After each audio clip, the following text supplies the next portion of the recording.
ஆசீர்வாதமான நாள். நான் இன்று உங்களோடு பகிர்ந்து கொள்ளப் போவது சங்கீதம் 91. சங்கீதம் 91 என்று சொல்லும் பொழுது சங்கீதத்திலே மிகவும் ஒரு முக்கியமான அதிகாரம். அநேகர் சங்கீதம் 91ஆம் அதிகாரத்திலே பிரச்சனைகள் வரும் பொழுது, கஷ்டங்கள் வரும் பொழுது சீக்கிரமாக எடுத்து வாசிப்பார்கள். சில வீடுகளில் அப்படியே திறந்து வச்சிருப்பாங்க. ஒரு நாள் ஒரு வீட்டுக்கு போகல அப்படியே சங்கீதம் 91 திறந்து வச்சிருக்கு. ஏன்னா பிரச்சனைகள் கஷ்டங்களில் அதை எடுத்து வாசிக்கிறதுக்காக.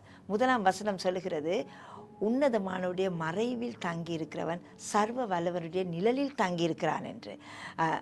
அந்த முதலாம் வசனத்திலே கூறப்படுவது போல எங்களுக்கு பாதுகாவல், எங்களுக்கு ஆசீர்வாதம், அந்த முழு அதிகாரத்திலையுமே இருக்கிற ஆசீர்வாதம் வருவது நாங்கள் அவருடைய நிழலில் தங்கியிருக்க வேண்டும்.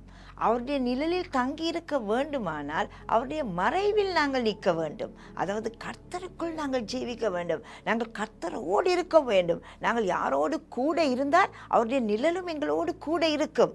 அதைத்தான் அந்த இடத்துல கூறப்படுகிறது.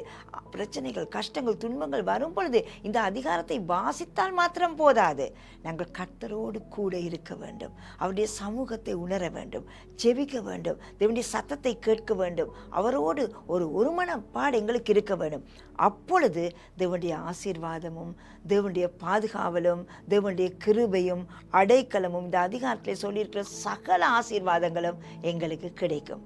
நான் உங்களை தைரியப்படுத்துகிறேன். கர்த்தருக்குள் ஜீவிங்கள், கர்த்தரை இறுக பிடித்துக் கொள்ளுங்கள். கர்த்தர் ஒரு நாளும் உங்களை கைவிட மாட்டார். கர்த்தர் தாமே உங்களை ஆசீர்வதிப்பாராக.